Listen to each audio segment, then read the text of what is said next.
ಜಿ5 ಇರುವಾಗ ನೀವು ನಿಮ್ಮ ನೆಚ್ಚಿನ ಶೋಗಳನ್ನ ಎಂದಿಗೂ ಮಿಸ್ ಮಾಡಿಕೊಳ್ಳುವುದಿಲ್ಲ. ಅದು ಸಂಪೂರ್ಣ ಉಚಿತವಾಗಿ. ಖುಷಿ ಪುಟ್ಟ, ನಿನಗೆ ಅಂತ ನಿನ್ನ ಅತ್ತೆ ಚಾಕ್ಲೇಟ್ ಕೊಟ್ಟಿದ್ರು, ನೀನು ಕೊಡೋದೇ ಮರ್ತೋಗಿತ್ತು. ತಗೋ.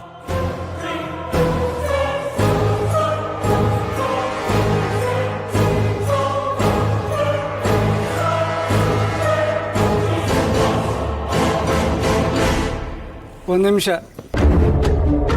ಮಗುನ ನಮ್ಮ ಮಾತು ಕೇಳದೆ ಇರೋ ಹಾಗೆ ಚೆನ್ನಾಗಿ ಮೋಲ್ಡ್ ಮಾಡಿದ್ಯಾ, ಚೆನ್ನಾಗಿ ಪಳಗಿಸಿದ್ಯಾ. ಪಳಗ್ಸಕ್ಕೆ ಅವಳೇನು ಪ್ರಾಣಿ ಅಲ್ಲ. ಅವಳಿಗೆ ಯಾರು ಒಳ್ಳೆಯವರು ಕೆಟ್ಟವರು ಅಂತ ಗೊತ್ತಿದೆ. ಇರಲಿ, ಅವಳಿಗೆ ಮುಂದೆ ಯಾರ ಅವಶ್ಯಕತೆ ಇದೆ ಅನ್ನೋದು ಗೊತ್ತಾಗುತ್ತೆ. ಅಂದ ಹಾಗೆ ಒಳಗಡೆ ನಿನ್ನ ಕಿಡ್ನ್ಯಾಪ್ಗೆ ಇಂಡೈರೆಕ್ಟ್ಲಿ ನಾನು ಕನೆಕ್ಟೆಡ್ ಅಂತ ಹೇಳಿದ್ದೆ ಅಲ್ವಾ? ಡೈರೆಕ್ಟ್ಲಿ ನಾನೇ ಕನೆಕ್ಟೆಡ್. ನಿನ್ನ ಕಿಡ್ನಾಪ್ ಮಾಡಿಸಿರೋದೇ ನಾನು.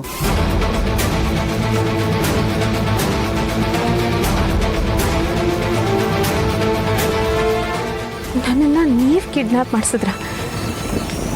ಯಾಕೆ? ಪಾಪ, ಯಾಕೆ ಅಂತ ಗೊತ್ತಿಲ್ಲದಿರೋ ಹಾಗೆ ಮುಗ್ಧವಾಗಿ ಮಾತಾಡಬೇಡ ಭಾವನಾ. ನೀನು ನೋಡ್ಕೋತಾ ಇರೋದು ನಮ್ಮನೆ ಆಸ್ತಿ. ಇಡೀ ಆಸ್ತಿ ಎಲ್ಲ ನನ್ನ ಬಂಗಾರಿ ಕೈಲಿ ಇರಬೇಕಿತ್ತು. ಅವ್ರ ಅಣ್ಣ ಮಾಡಿರೋ ಒಂದು ಕೆಲಸಕ್ಕೆ ಇದೆಲ್ಲ ನಿನ್ನ ಕಂಟ್ರೋಲಲ್ಲಿದೆ. ಏನೋ ಲಾಸಲ್ಲಿದ್ದೀವಿ, ಪ್ರಾಪರ್ಟಿ ಮಾರಿಬಿಟ್ಟು ಅದರಿಂದ ಆಚೆ ಬರೋಣ ಅಂತಂದರೆ ಆ ಒಂದು ಸೈನಿಕ ಬಂದು ನಿನ್ನ ಹತ್ರ ಕೈ ಚಾಚೋ ಥರ ಆಗಿದೆ. ಒಂಥರ ಮೊಣಕೈಗೆ ಬೆಲ್ಲ ಹಚ್ಬಿಟ್ಟು ರುಚಿ ನೋಡ್ಕೊ ಅನ್ನೋ ಥರ ಪರಿಸ್ಥಿತಿ ನಮ್ಮದು. ನೋಡಿ, ಇದಕ್ಕೆಲ್ಲ ನಾನು ಹೊಣೆ ಅಲ್ಲ. ನನಗೆ ಕೊಟ್ಟಿರೋ ಕರ್ತವ್ಯ ನಾನು ಪಾಲಿಸ್ತಿದ್ದೀನಿ ಅಷ್ಟೇ. ಏನ ಕರ್ತವ್ಯ? ಕರ್ತವ್ಯನ ಹೆಸರಲ್ಲಿ ಮೋಸ ಮಾಡ್ತಿದ್ದೀನಿ ನಮಗೆ. ಒಂದು ಕಡೆ ಆಸ್ತಿ ಕಿತ್ಕೊಂಡಿದ್ಯಾ, ಇನ್ನೊಂದು ಕಡೆ ಮಗುನೂ ಕಿತ್ಕೊಂಡಿದ್ಯಾ. ಏನೋ ಅಣ್ಣನ ಮಗಳು ಅಂತ ಒಂದಿಷ್ಟು ಪ್ರೀತಿ ತೋರ್ಸೋಕ್ಕಾಗದೆ ಒದ್ದಾಡ್ತಿದ್ದಾಳೆ ನನ್ನ ಬಂಗಾರಿ. ಹಾಗಂತ ನಿನ್ನಿಂದ ಅವಳನ್ನ ಕಿತ್ಕೊಳ್ಳೋದು ದೊಡ್ಡ ವಿಷಯನಲ್ಲ. ನಿನ್ನೆ ಕಿಡ್ನ್ಯಾಪ್ ಮಾಡಿದ್ದೀನಿ ನನ್ನ ಮೇಲೆ, ಆ ಮಗುನ ನಿನ್ನಿಂದ ಕಿತ್ಕೊಳ್ಳೋದು ಎಷ್ಟೊತ್ತು ಅಲ್ವಾ? ಹುಷಾರಾಗಿರು. ಯಾವ ಕ್ಷಣದಲ್ಲೂ ಏನು ಬೇಕಾದ್ರೂ ಆಗ್ಬೋದು.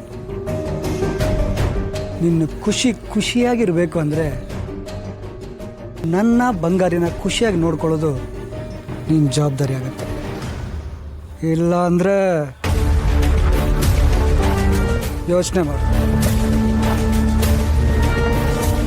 ಬರಲ?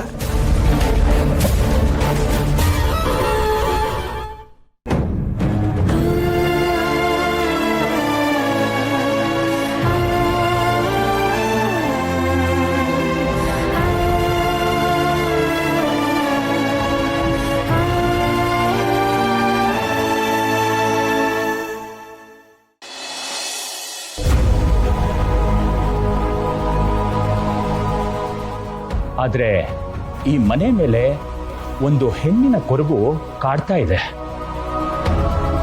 ನಿಮ್ಮ ಜಾತಕದ ಪ್ರಕಾರ ನಿಮ್ಗೊಬ್ರು ತಂಗಿ ಇರಬೇಕು.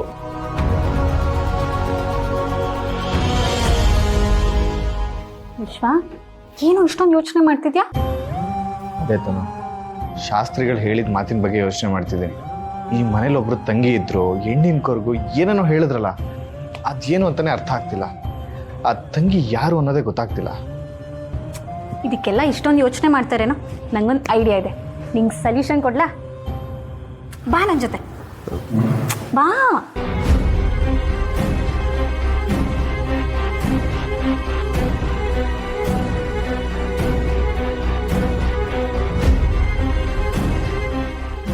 ತಾತ, ನೀವು ಯಾವಾಗಲೂ ಹೀಗೆ ಸೈಲೆಂಟಾಗಿ ಮಾತಾಡದೆ ಕೂತ್ರೆ ಹೇಗೆ ಹೇಳಿ? ತಾತ, ನಾನು ನಿಮ್ಮ ಹತ್ರ ಏನೋ ಕೇಳ್ತೀನಿ, ನೀವು ಸತ್ಯ ಹೇಳ್ತೀರಾ?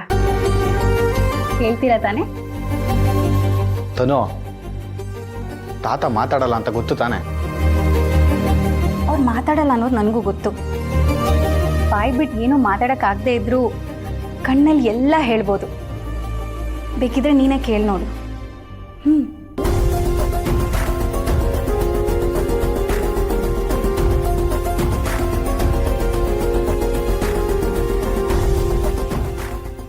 ತಾತ, ಶಾಸ್ತ್ರಿಗಳು ಬಂದಾಗ ನಡೆದಿದ್ದೆಲ್ಲ ನೀವು ಕೇಳಿಸ್ಕೊಂಡಿದ್ದೀರ. ಅವರು ಅಪ್ಪನಿಗೆ ಯಾರೋ ತಂಗಿ ಇದ್ದಾರೆ ಅಂತ ಹೇಳ್ತಿದ್ದಾರೆ. ಆದರೆ ಅಪ್ಪ ಕೋಪದಲ್ಲಿ ನನ್ಗೆ ಯಾರು ಇಲ್ಲ ಅಂತ ಹೇಳ್ತಿದ್ದಾರೆ. ನಿಜ ಹೇಳಿ ತಾತ, ನಿಮಗೆ ಅಪ್ಪ ಒಬ್ಬರೇ ಮಗನ, ಇಲ್ಲ ಅವ್ರಿಗೆ ಯಾರಾದರೂ ಅಕ್ಕ ತಂಗಿ ಇದ್ದಾರ?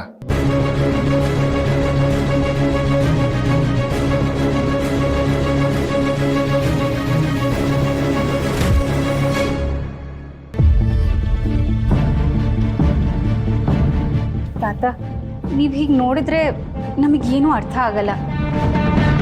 ಮೊದಲೇ ವಿಷಯ ಗೊತ್ತಿಲ್ಲದೆ ವಿಶ್ವ ತುಂಬ ಬೇಜಾರು ಮಾಡ್ಕೊಂಡಿದ್ದಾನೆ. ನೀವು ಹೇಳೋ ಸತ್ಯದಿಂದನೇ ವಿಶ್ವ ಖುಷಿ ಆಗೋದು.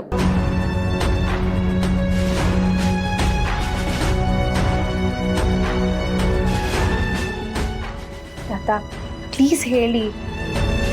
ತಾತ, ಅಪ್ಪ ಸುಳ್ಳು ಹೇಳ್ತಿದ್ದಾರೆ ಅಂತ ನಾನು ಹೇಳ್ತಿಲ್ಲ. ಅಪ್ಪ ಯಾವಾಗಲೂ ಹೇಳ್ತಿರ್ತಾರೆ ಶಾಸ್ತ್ರಿಗಳು ಹೇಳೋ ಮತ್ತು ಎಲ್ಲ ನಿಜ ಅಂತ. ಆದರೆ ಇವಾಗ ಶಾಸ್ತ್ರಿಗಳು ಹೇಳಿದ ಮಾತನ್ನ ಅಪ್ಪನೇ ನಂಬ್ತಿಲ್ಲ. ನೀವು ನಿಜ ಹೇಳಿ ತಾತ, ಅಪ್ಪನಿಗೆ ಯಾರಾದರೂ ಅಕ್ಕ ತಂಗಿ ಇದ್ದಾರಾ?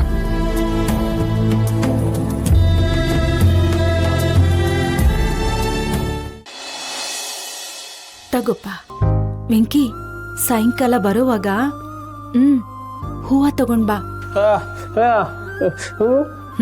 ಇಷ್ಟ ಸಾಕು. ಅದ್ ಸರಿ ವೆಂಕಿ, ಭಾವನಂಗ್ ತಾಳಿ ಕಟ್ಟೋನು ಯಾರು ಅಂತ ಗೊತ್ತಾಯ್ತಾ?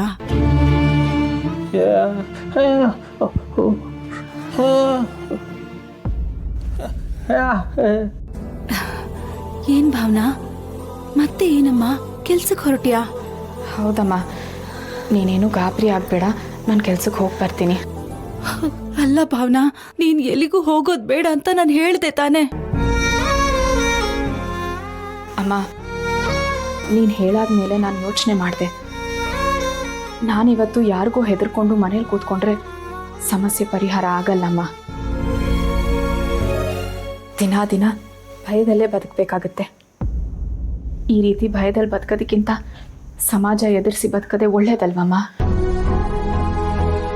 ನೋಡು, ನೀನೇ ಹೇಳ್ಕೊಟ್ಟಿದ್ಯಾ, ಭಯಕ್ಕೆ ಭಯ ಪಟ್ರೆ ಅದು ಹೆದರ್ಸುತ್ತೆ, ಆದರೆ ಭಯಕ್ಕೆ ಭಯ ಪಡಿಸಿದ್ರೆ ಅದು ಹೆದರ್ಕೊಂಡು ಓಡ್ ಹೋಗುತ್ತೆ ಅಂತ. ನೀನು ಹೇಳ್ದ ಹಾಗೆ ನಾನು ನಡ್ಕೋತಿದ್ದೀನಮ್ಮ. ಎಲ್ಲದಕ್ಕಿಂತ ಮುಖ್ಯವಾಗಿ ನಾನು ಮನೇಲೆ ಕೂತ್ಕೊಂಡ್ರೆ ಇದನ್ನು ಕಟ್ಟೋನು ಯಾರು ಅಂತ ಹೇಗೆ ಕಂಡುಹಿಡೀಲಿ ಹೇಳು? ಅದಕ್ಕಾದರೂ ನಾನು ಹೊರಗೆ ಹೋಗಲೇಬೇಕಮ್ಮ. ZEE5 ಆಪ್ ಡೌನ್ಲೋಡ್ ಮಾಡಿ ಎಲ್ಲಾ ಸಂಚಿಕೆಗಳನ್ನು ಸಂಪೂರ್ಣ ಉಚಿತವಾಗಿ ನೋಡಿ.